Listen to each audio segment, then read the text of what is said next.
Hello मेरे प्यारे भाइयों, कैसे हो सभी। आशा करता हूँ सभी अच्छे होंगे और आपकी तैयारी भी अच्छी बेहतरीन तरीके से तैयारी चल रही होगी मेरे भाइयों। तो आज मैं आपके लिए लेके आ चुका हूँ क्लास 10th मैथ प्रश्नावली 3.3 का क्वेश्चन नंबर सेकंड का फर्स्ट क्वेश्चन। तो मेरे भाइयों, हम क्वेश्चन नंबर सेकंड का फर्स्ट क्वेश्चन पढ़ने जा रहे हैं। तो क्या दिया मेरे भाइयों, निम्न समस्याओं में रेखिक समीकरणों के योग बनाइए। ये कह रहा है कुछ समस्या नहीं है, उसमें रेखिक समीकरणों के योग बनाने हैं तथा उनके हल। यदि उनका अस्तित्व मतलब समीकरण बन रहा हो, हल हो, स्पष्ट मतलब हल निकल रहा हो, तो उनका विलोपन विधि से हल कीजिए। ठीक है, और समीकरण बनाए तो उनका जो अस्तित्व हो तो उनका विलोपन विधि से ज्ञात कीजिए। तो विलोपन विधि क्या होती है? एक चर को विलुप्त करना विलोपन विधि। तो क्वेश्चन क्या है, यदि हम अंश में एक जोड़ दें तथा हर में से एक घटा दें, अंश में एक जोड़ दें और हर में एक घटा दें तो भिन्न एक में बदल जाती है। यदि हर में एक जोड़ दें तो यह 1/2 हो जाती है। वह भिन्न ज्ञात कीजिए, भिन्न ज्ञात करनी है।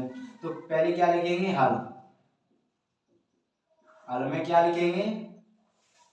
हल में लिखेंगे, क्वेश्चन कह रहा है यदि हम अंश में एक जोड़ दें, भिन्न भिन्न निकालिए। तो भिन्न क्या होती है? भिन्न अपनी होती है मेरे भाइयों, अंश बटे हर होती है भिन्न, अंश बटे हर होती है भिन्न। तो अंश बटे हर, तो क्या कह रहा है? अंश में एक जोड़ना है और हर में से एक घटाना है। ठीक है, तो भिन्न एक इक्वल टू एक हो जाएगी। यदि हर में एक जोड़ दें, फिर एक जोड़ना है हर में, 1/2 भिन्न के ज्ञात कीजिए। तो भिन्न में इक्वल टू क्या होता है? अंश बटे हर। ये तो आपको समझ आ गया। अब भिन्न अंश बटे हर होती है, तो अंश हमको दिया नहीं है, एक जोड़ दे दिया, तो अंश x मान लो, हर y मान लो, या कुछ और भी अल्फाबेटिकल कुछ भी मान सकते हो। तो देखो, माना कि भिन्न का अंश x तथा हर y है। अब क्वेश्चन क्या कह रहा है? यदि हम अंश में एक जोड़ दें, तो अंश क्या है? अंश ये क्या होता है? अंश बटे हर। ठीक है, तो अंश क्या, ऊपर वाला अंश में एक जोड़ेंगे तो क्या होगा? ये अंश क्या माना है? x, तो x प्लस 1। ठीक है, ये हो जाएगा अपना। अंश में एक जोड़ दें तथा हर में से एक घटा दें, तो हर क्या माना है? y, तो y में से एक घटा दो। ये तो आप जानते हो, अंश हर क्या होता है? अंश भिन्न बराबर अंश बटे हर होता है, जानते हो। अब क्या करना है? तो भिन्न एक में बदल जाती है। भिन्न क्या है? एक में बदल जाती है। तो एक में ये बदल गई भिन्न। अब इसको क्या सरल करते हैं हम? तो सरल करेंगे तो यहाँ पे एक मान लो, कुछ नहीं है तो। ठीक है, यहाँ पे एक मान लिया, कुछ नहीं। अब दोनों को क्या करते हैं? क्रॉस मल्टीप्लाई कर दो, ठीक है।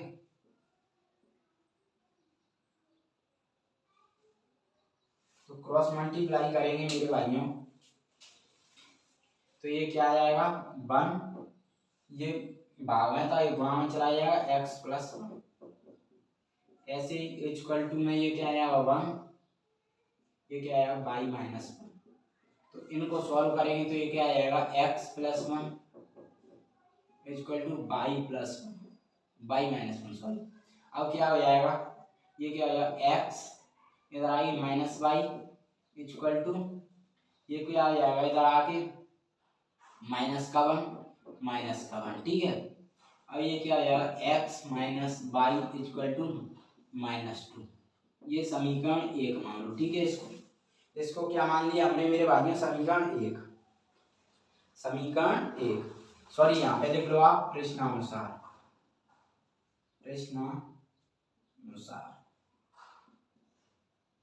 क्यों लिखा? क्योंकि प्रश्न के अनुसार ही तो सॉल्व कर रहे हैं। ठीक है, प्रश्नानुसार। तो समीकरण 1 मान लिया, इसको x minus y equal to 2, समीकरण 1 मान लेंगे। ठीक है, अब क्या करेंगे? अब दूसरी कंडीशन दिया, यदि हर में एक जोड़ दें, फिर क्या रहा? प्रश्नानुसार कर दो इसको, प्रश्नानुसार। अब कह रहा है हर में एक जोड़ दें, अंश में कुछ नहीं जोड़ना, तो अंश x है, हर में क्या जोड़ना है? 1 y प्लस 1। तो भिन्न क्या हो जाएगी? 1/2।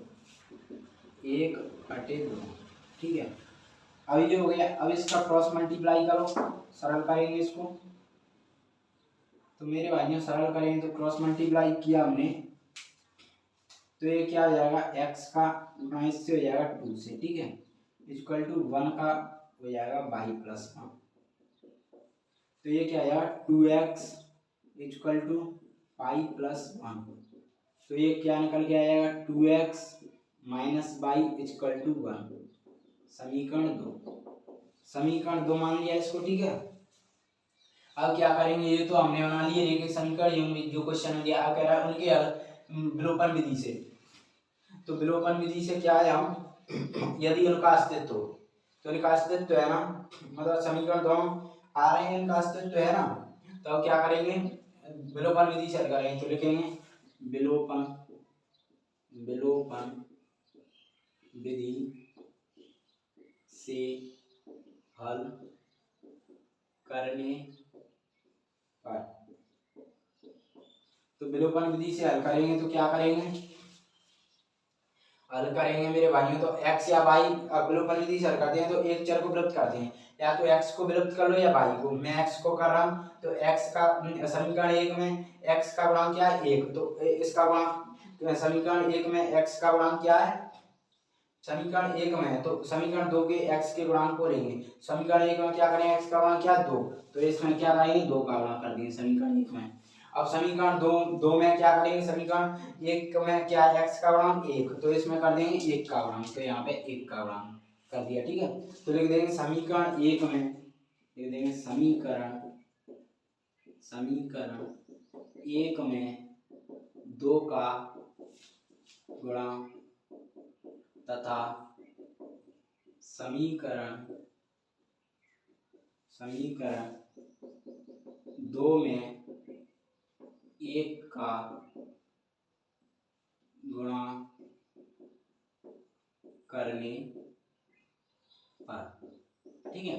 ये हमने लिख दिया समीकरण 1 में 2 का गुणा तथा समीकरण 2 में 1 का गुणा करने पर, क्योंकि हम x और y के चलेंगे, एक को विलुप्त करें तो हम x को विलुप्त कर रहे हैं, तो इस समीकरण 1 में उल्टा करेंगे, 2 के x के गुणांक का 2 का गुणा इसमें कर दिया, इसमें 1 का कर दिया, ठीक है। अब क्या करेंगे, समीकरण 1 में क्या कह रहा है, समीकरण 1 में कह रहा है 2 का, तो 2 का गुणा करेंगे तो इधर आया 2x minus 2y equal to -4, ठीक है। 2 का गुणा करें यही आएगा 2x minus 2y equal to -4, ठीक है। इसको समीकरण 3 दे दो, इसको समीकरण क्या है 3 नाम दे दो। थोड़ा इधर लिख लो, जिससे कि इधर अगर हमारा नहीं आ रहा होगा कैमरा तो आपको दिक्कत नहीं आएगी। 2x minus 2y equal to 4 minus, समीकरण 3। अब समीकरण 2 में क्या कह रहा है 1 का, तो समीकरण 2 ये है, 1 का करेंगे तो 2x minus y equal to 1, समीकरण 4, ठीक है। ये हो गया हमारा। अब क्या करेंगे, ये समीकरण 3 चर आ गए। अब इनमें से बड़े वाले में से समीकरण में छोटे वाले को घटा दो, तो समीकरण 3 में से लिख दो समीकरण 3 में से समीकरण 4 को घटाने पर, 3 में से 4 को घटाएं तो 3 क्या है 2x minus 2y equal to -4, 2x minus y equal to 1। घटाया तो ये नीचे वाले चिन्हों को देखा करो, ये प्लस है तो माइनस हो जाएगा, ये प्लस है, सॉरी इधर ये प्लस है, ये माइनस हो जाएगा, ये माइनस है, नीचे वाला प्लस हो जाएगा, ये प्लस है माइनस हो जाएगा। तो यहाँ से निकालेंगे तो ये कट गया। अब ये प्लस का है माइनस वाई, तो प्लस का माइनस में जाएगा तो माइनस वाई इक्वल टू, ये दोनों माइनस माइनस के जुड़ेंगे तो -5, तो बाई इक्वल टू कितना आ जाएगा 5, क्योंकि ये माइनस से माइनस कट जाएगा, ठीक है। बाई का मान कितना आ गया 5। अब बाई का मान 5 आ गया, आप अब किसी भी समीकरण में रख सकते हो बाई का मान।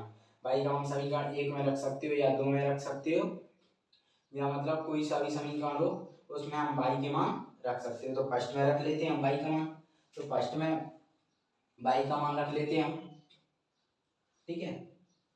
तो फर्स्ट में बाई का मान रखेंगे, ठीक है।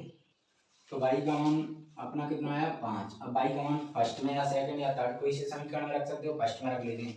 तो बाई का मान समीकरण